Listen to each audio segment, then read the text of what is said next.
Hello dear future doctors, कैसे हैं आप सब। नीट गुरुकुलम एजुकेशनल चैनल में आपका हार्दिक स्वागत, हार्दिक अभिनंदन।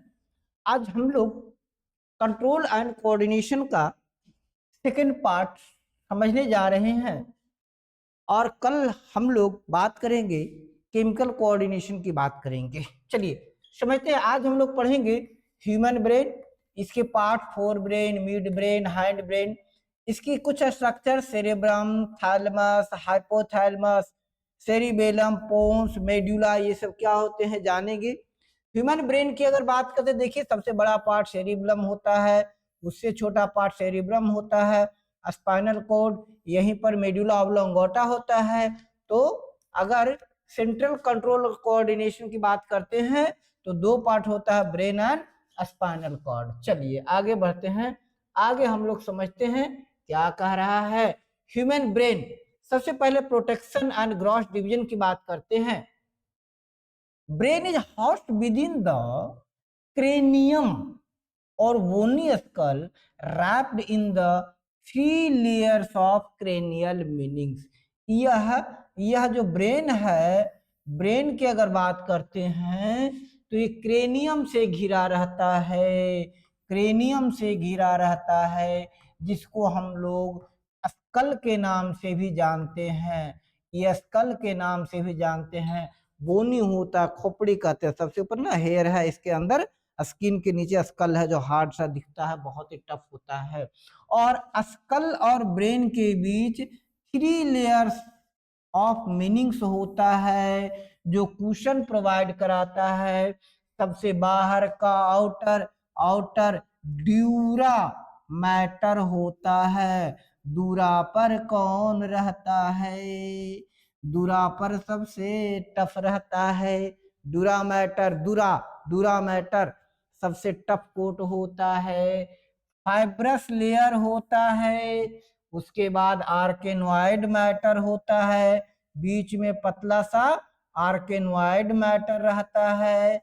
आर्केनोइड मैटर होता है, ये इसमें ये वेव लाइक स्ट्रक्चर होता है और सबसे अंदर पिया रहती है। सबसे अंदर पिया रहते हैं। पिया पिया ओ पिया पिया, रहो घर के अंदर पिया, है ना। दूरा पर खड़ा है गार्ड पिया। तो सबसे टफ दूरा मैटर, बाहर का हिस्सा, बीच में बीच में बीच में कौन सा? आर्केनोइड। और सबसे अंदर में पिया मैटर, सबसे अंदर पिया मैटर पाया जाता है। चलिए आगे बात करेंगे। हाई फोर ब्रेन की बात करते हैं। Prosencephalon fore brain forms major bulk of human brain. Human brain का सबसे बड़ा हिस्सा फोर ब्रेन ही बनाता है। इसके तीन अगल स्ट्रक्चरल कंपोनेंट होता है, cerebrum, thalamus and hypothalamus. Fore brain का सबसे बड़ा पार्ट होता है। इसके तीन पार्ट होते हैं, सेरेब्रम, थैलेमस और हाइपोथैलेमस। सेरेब्रम की बात करते हैं, ये है सीट ऑफ इंटेलिजेंस, बौद्धिक क्षमता का स्थान है। एक मिनट, हेलो, हाँ बोलो बोलो। अभी क्लास रिकॉर्ड कर रहे हैं, 1 घंटा के बाद बात करेंगे। 1 घंटा के बाद अभी क्लास ले रहे हैं।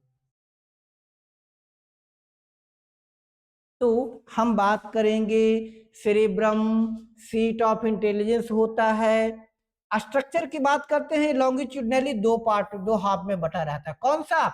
सेरेब्रम लॉन्गिट्यूडनली दो पार्ट में बटा रहता है।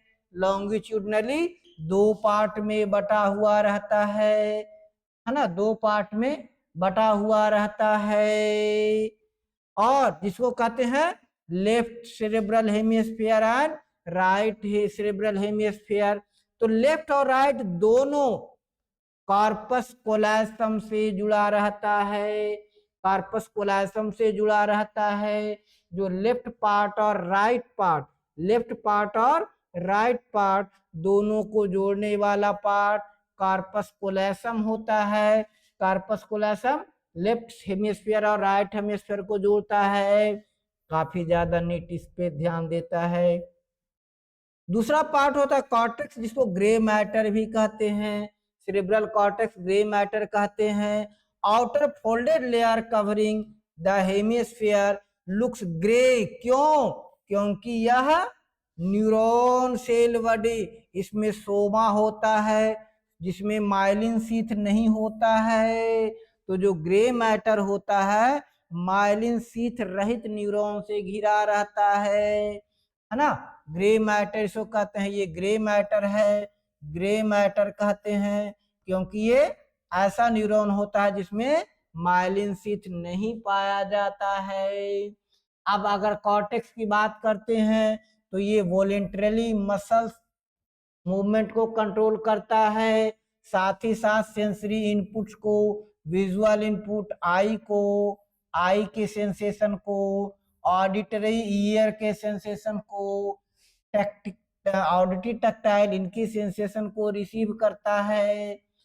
इससे associated area large region that are neither clearly sensory nor motor.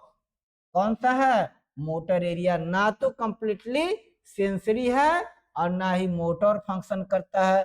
They handle complex integration like intersensory association. ये मेमोरी की बात को, कम्युनिकेशन को कंट्रोल करता है। कौन? Grey matter. कौन सा? ग्रे मैटर वाला एरिया, ग्रे मैटर एरिया। उसके बाद हो गया white matter, inner region of cerebrum. It appears white as it consists heavily of myelinated axon tract. तो व्हाइट मैटर क्या होता है? माइलिनेटेड एक्शन से बना होता है, इसके कारण ये व्हाइट दिखता है। और ग्रेरिया ग्रे क्यों दिखता है? क्योंकि नॉन माइलिनेटेड एरिया का बना होता है। इसके बाद होता है थैलमस, को हम लोग रिले स्टेशन कहते हैं। Cerebrum wraps directly around this structure. तो जो सेरेब्रम है थैलमस के अराउंड घिरा हुआ रहता है। ये प्रिंसिपल कोऑर्डिनेटिंग या रिले सेंटर के रूप में काम करता है।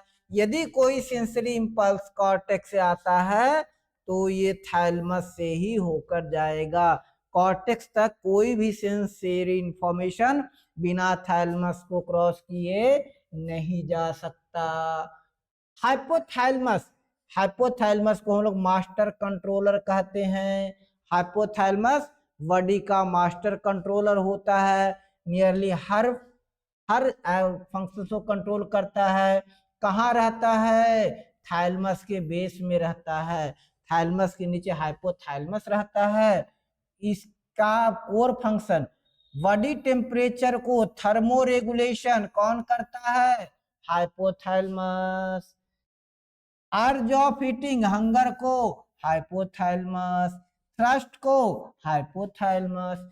इसमें न्यूरो सेक्रेटरी सेल भी रहता है जो हाइपोथैलमिक हार्मोन को सेक्रेट करता है। तो ये ध्यान रखिएगा, हाइपोथैलमस थर्मोरेगुलेशन करता है। हाइपोथैलमस हंगर और थ्रस्ट को कंट्रोल करता है। हाइपोथैलमस में न्यूरो सेक्रेटरी सेल होता है। अब उसके बाद आता है limbic system connection, inner part of cerebral hemisphere combined with deep structure like amygdala and hippocampus to form limbic system. Limbic system के दो के स्ट्रक्चर होते हैं, एमिगडाला और हिप्पोकैम्पस। ये दोनों हाइपोथैलमस के साथ मिलकर के ये सेक्सुअल बिहेवियर को रेगुलेट करता है।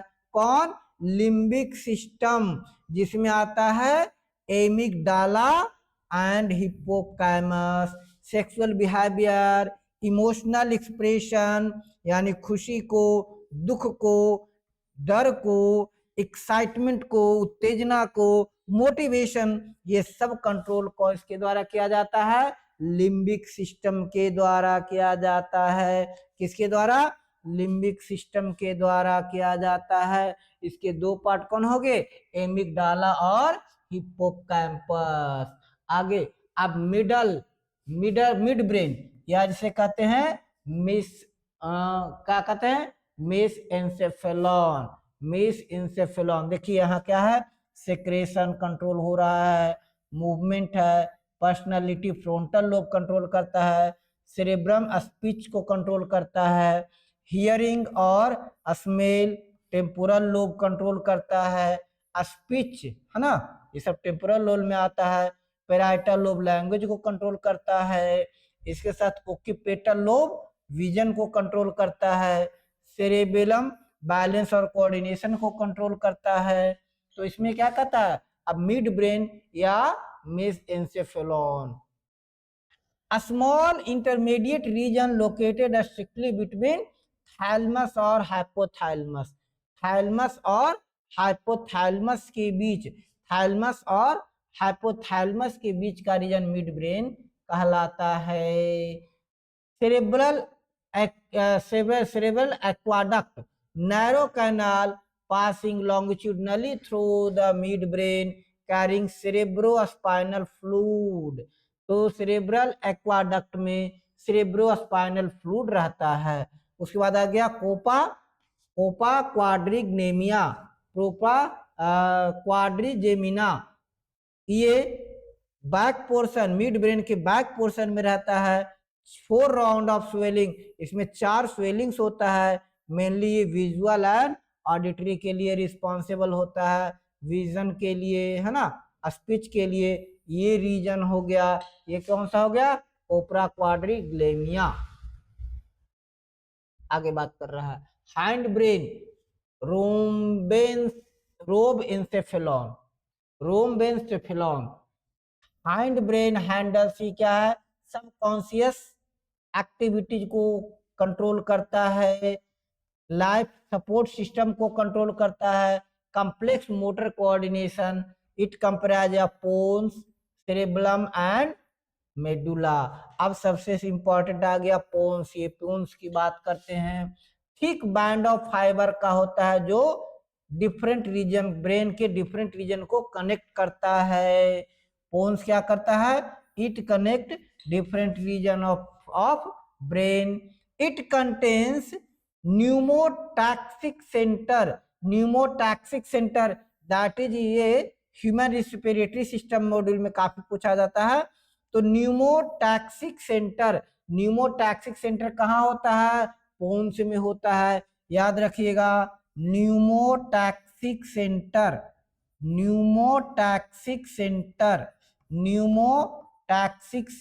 कहाँ पाया जाता है, पोन्स में पाया जाता है। ये क्या करता है, रेस्पिरेटरी रिदम्स को कंट्रोल करता है, रेस्पिरेटरी रिदम को पोन्स का न्यूमोटैक्सिक सेंटर। उसके बाद आ गया सेरेबेलम, जिसे लिटिल ब्रेन कहते हैं। कई बार फिल्म में डायलॉग सुने हैं, मत मारो यहाँ छोटा दिमाग होता है, तो वो क्या है, सेरेबेलम। यह very convoluted furrowed surface to provide additional space, बहुत सारे न्यूरॉन्स के लिए स्पेस प्रोवाइड कराता है। ये क्या करता है, बॉडी पोस्चर, ओरिएंटेशन, बैलेंस को मेंटेन करता है ना, वॉकिंग के दौरान, टाइपिंग के दौरान, टाइट रोप चलने के दौरान। अब कह रहा है क्या, cerebellum is directly affected by alcohol इसको इम्पेयर्ड कर देता है। तो लोग शराब पीने के बाद नशे में झूमने लगते हैं, सीधे खड़े नहीं होते हैं।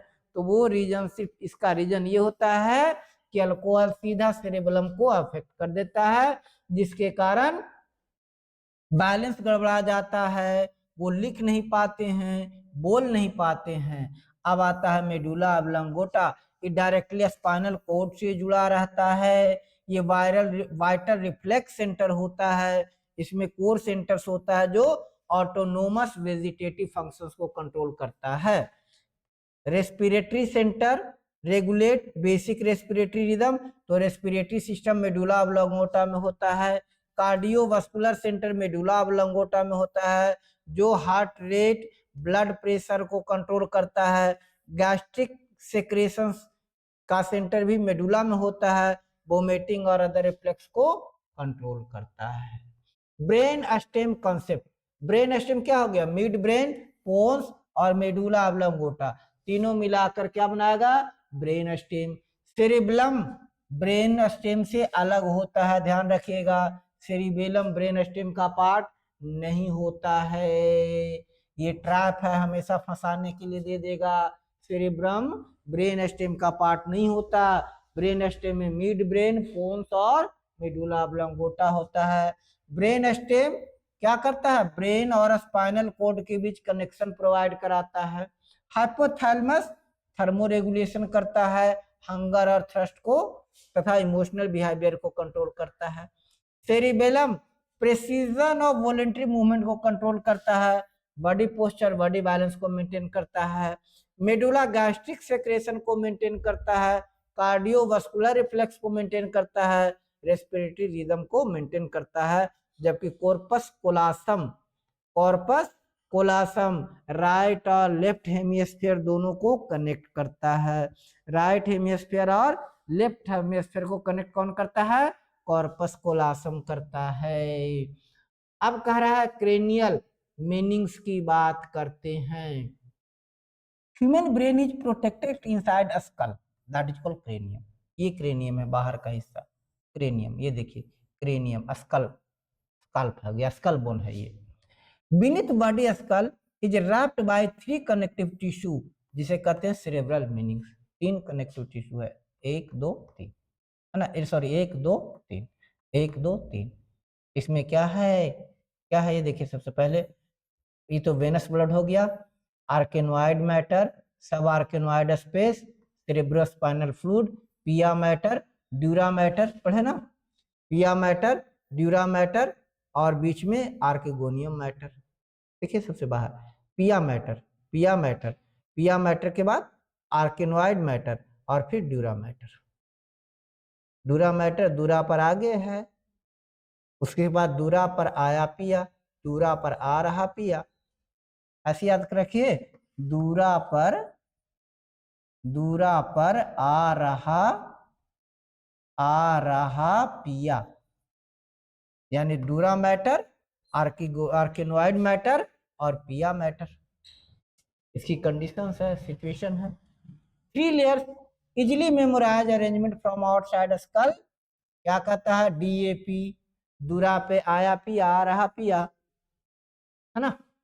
डूरा मैटर सबसे बाहर, क्या कहता है, outer layer thick and fibrous है, की characteristic toughest, thickest and most protective layer है ब्रेन का।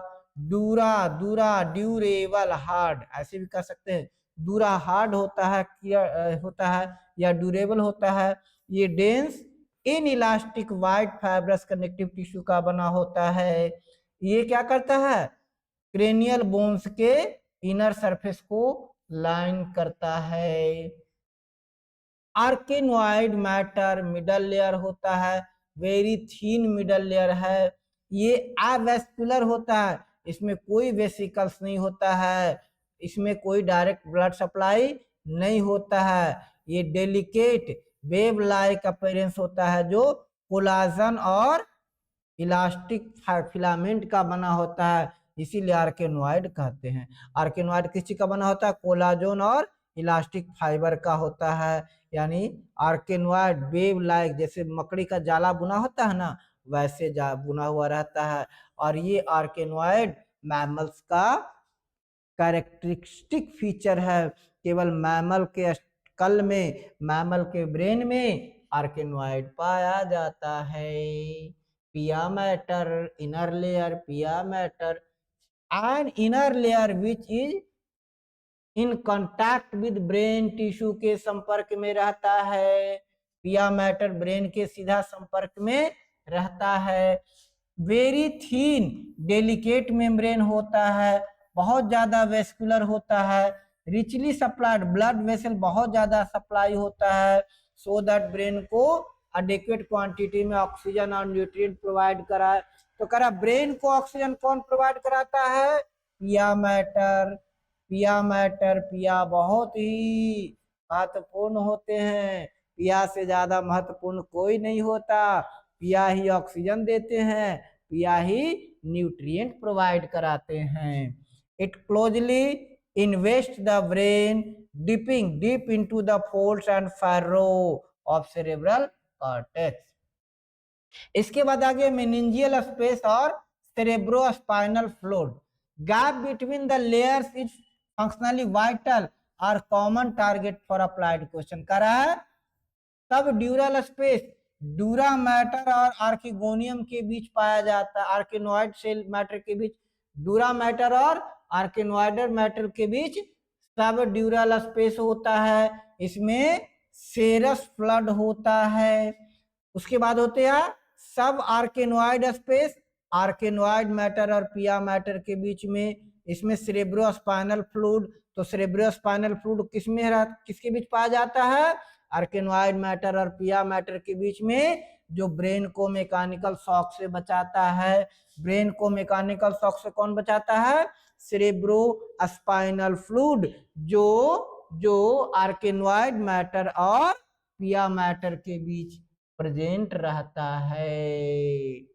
पिया मैटर बहुत ज्यादा वैस्कुलर होता है, ब्रेन से क्लोज रहता है, आर्किनोइड मैटर अवैस्कुलर होता है। पढ़े सेरेब्रोस्पाइनल फ्लूइड क्या होता है, सब आर्किनोइड स्पेस में, पूरे सब आर्किनोइड स्पेस में एक्सपैंड होता है। और मेनिंजाइटिस क्या है, क्रेनियल मेनिंग्स का इन्फ्लेमेशन होता है, बैक्टीरियल या वायरल इन्फेक्शन के कारण होता है, जो CSF सेरेब्रोस्पाइनल फ्लूइड में का इन्फेक्शन मेनिंजाइटिस कहलाता है।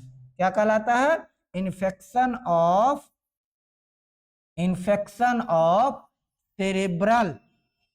Cerebrospinal fluid. कौन सा इन्फेक्शन, बैक्टीरियल इन्फेक्शन है। बैक्टीरियल मेनिंजाइटिस क्या है, bacterial infection of cerebrospinal fluid meningitis कहलाता है। अब ग्रॉस स्ट्रक्चर, स्पाइनल कॉर्ड की बात है। अब स्पाइनल कॉर्ड, वहां ब्रेन की पढ़े थे, अब स्पाइनल कॉर्ड। स्पाइनल कॉर्ड एक लंबे सिलिंड्रिकल एक्सटेंशन, सेंट्रल नर्व्स के लंबे सिलिंड्रिकल एक्सटेंशन में रहता है, जो मेडुला ऑब्लोंगेटा से शुरू होता है, स्कल के और फोर आर्म ऑफ मैग्नम तक जाता है। एडल्ट ह्यूमन में यह फुल लेंथ वर्टिब्रल कॉलम के फुल लेंथ में नहीं जाता, L1 L2 lumbar vertebral column L1 L2 तक ही रहता है। Conus medulla conical tapering terminal of spinal cord, spinal cord का कोनिकल टैपरिंग क्या कहलाता है, कोनस मेडिकल कहलाता है, मेडुला का मेडुलैरिस कहलाता है। उसके बाद होता है filum terminale, non nerve fibrous extension of pia mater. Pia mater का नॉन नर्व फाइब्रस एक्सटेंशन क्या कहलाता है, फाइलम, सबसे अंदर रहता है ना ये डाउनवर्ड फ्रॉम कोनस मेडुलरिस से रहता है, जो स्पाइनल कॉर्ड को कॉक्सिस से जोड़ता है। उसके बाद आता है cauda equina, collection of spinal nerves root at the inferior end of vertebral canal that resembles horse tail। Spinal nerve root का वैसा न्यूरॉन्स जो घोड़े की पूंछ जैसा दिखता है, कॉर्डा इक्विना, तो कॉर्डा इक्विना घोड़े की पूंछ के जैसा दिखता है। Just like brain protected by bony vertebral column and wrapped in the three cranial meanings dura mater, arachnoid mater and pia mater. इसमें भी वही है, सबसे बाहर ड्यूरा मैटर, उसके नीचे आर्किनोइड और सबसे अंदर सॉफ्ट पिया मैटर रहता है, सबसे अंदर सॉफ्ट पिया मैटर रहता है। इस पर थोड़ा गौर किया जाए। सबस्टेंशियल ग्लेटिनोसा है, मार्जिनल जोन है, रेट्रोडोर्सल, ये ठीक है, इसको डायग्राम को देख लीजिए। इसमें मेन हमको ये दिखाना था, है ना, ये ऑर्स शू शेप्ड का है ना, ऑर्स शू शेप्ड का है। चलिए आगे क्या कहता है, anatomy, H shaped trap, internal grey matter क्या कहता है, सेंट्रली रहता है, ये डिस्टिंक्ट बटरफ्लाई और एच शेप रहता है। है ना। इंटरनल ग्रे मैटर है ये ग्रे मैटर है, एच शेप का है, ये ग्रे मैटर है, एच शेप का होता है। इसमें अनमाइलिनेटेड न्यूरॉन रहता है, डेंड्राइट होता है, सोमा और न्यूरोग्लिया होता है। Dorsal horns point towards the back, they receive incoming sensory signal. कौन? इनकमिंग सेंसरी सिग्नल को पोस्टेरियर हॉर्न रिसीव करता है, जबकि वेंट्रल वेंट्रल या एंटेरियर हॉर्न इसको भेजता है, स्केलेटल मसल की से बाहर भेजता है। यहाँ देखिए, ये देखिए, ये व्हाइट मैटर हो गया ना, ये ग्रे मैटर है, एच शेप्ड का हो गया, ये ग्रे मैटर है, डॉर्सल हॉर्न, इसको डॉर्सल हॉर्न कहेंगे, और ये वेंट्रल हॉर्न, दो हॉर्न हो गया, डॉर्सल हॉर्न और वेंट्रल हॉर्न आगे की ओर है। External white matter situated externally और पेरिफेरली, ये किसी का बना था? Predominantly bundle of myelinated nerve fibre का बना होता है। अब कहता है ascending track carry sensory impulse upward to the brain, descending track carry motor instruction downward from the brain। ये ध्यान रखिएगा, इसमें किसका जो असेंडिंग ट्रैक्ट है ये ब्रेन तरफ की ओर लाता है, और जबकि डिसेंडिंग ट्रैक इसको ब्रेन से दूर ले जाता है।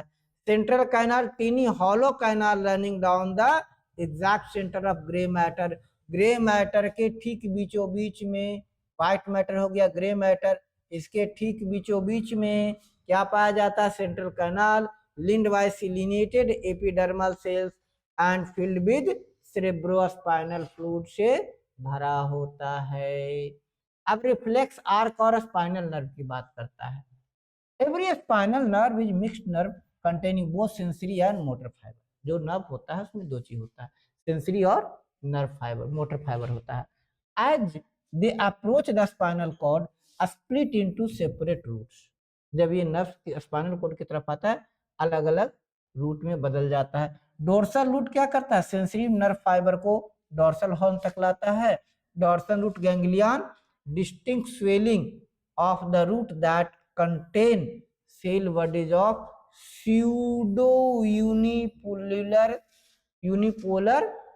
sensory neurons, pseudo unipolar sensory neurons का सेल बॉडी आपस में मिलकर डोर्सल रूट बनाता है जो स्वेलिंग के फुला हुआ दिखता है। और वेंट्रल रूट ये क्या करता है? एक्सॉन से वेंट्रल हॉर्न की ओर ले जाता है, टारगेट टिश्यू तक भेजता है। तो डॉर्सल रूट सिग्नल लेता है, वेंट्रल रूट सिग्नल भेज देता है। डॉर्सल सिग्नल लेता है, ये डॉर्सल रूट आ गया, ये डॉर्सल रूट है जो सिग्नल जहां से ब्रेन की तरफ आता है, वेंट्रल रूट जहां से सिग्नल की दूसरी तरफ जाता है। यहाँ देखिए पिन चुभ होया, पार्सिंग किया, यहाँ का न्यूरॉन में क्या हो गया? जो -70 मिली वोल्ट का पोटेंशियल डिफरेंस था ये 30 टू 40 मिली वोल्ट का पोटेंशियल डिफरेंस आया। जब 30 टू 40 मिली वोल्ट का पोटेंशियल आया तो यहाँ से इम्पल्स जनरेट हुआ, और ये इम्पल्स सेंसरी न्यूरॉन से होता हुआ डोर्सल रूट में आया, ब्रेन इसको एनालाइज किया, फिर यहाँ से होता हुआ जो भी सिग्नल हुआ ये क्या किया? वेंट्रल रूट से होता हुआ ये इफेक्टर यानी मसल्स की तरफ भेजा गया। ठीक है, चलिए इसी को समझते। इसमें क्या करा? Primary function spinal cord conduction pathway act as two way highway conducting sensory की तरह काम करेगा। क्या कर रहा है? पेरिफेरल रिसेप्टर से सिग्नल रिसीव करेगा, ब्रेन तक आएगा, पेरिफेरल रिसेप्टर से ब्रेन तक सिग्नल लाया, ब्रेन तक सिग्नल लाया, motor command down from the brain to effector, और यहाँ से नीचे फिर इफेक्टर की ओर कमांड भेजेगा। Reflex center serve as primary control centre of all spinal reflex, knee jerk reflex instantly pulling your hand out of stove. तो कह रहा है क्या? प्राइमरी कंट्रोल सेंटर, तो ये सबसे पहले नी जर्क प्राइमरी कंट्रोल सेंटर, जैसे ही कोई सिग्नल रिसीव होगा तुरंत क्या करेगा? नी जर्क रिफ्लेक्स करेगा और तुरंत जैसी सिग्नल आएगा तुरंत से खींचने के लिए प्रेरित कर देगा। ये रैपिड होता है, इनवॉलेंट्री रिस्पॉन्स होता है जो कंप्लीटली कॉन्शियस प्रोसेसिंग को बाईपास कर देता है। तो नी जर्क रिफ्लेक्स के बारे में जानिए। नी जर्क रिफ्लेक्स कहाँ होता है? ब्रेन के रिफ्लेक्स सेंटर में होता है, जो क्या करता है? कॉन्शियस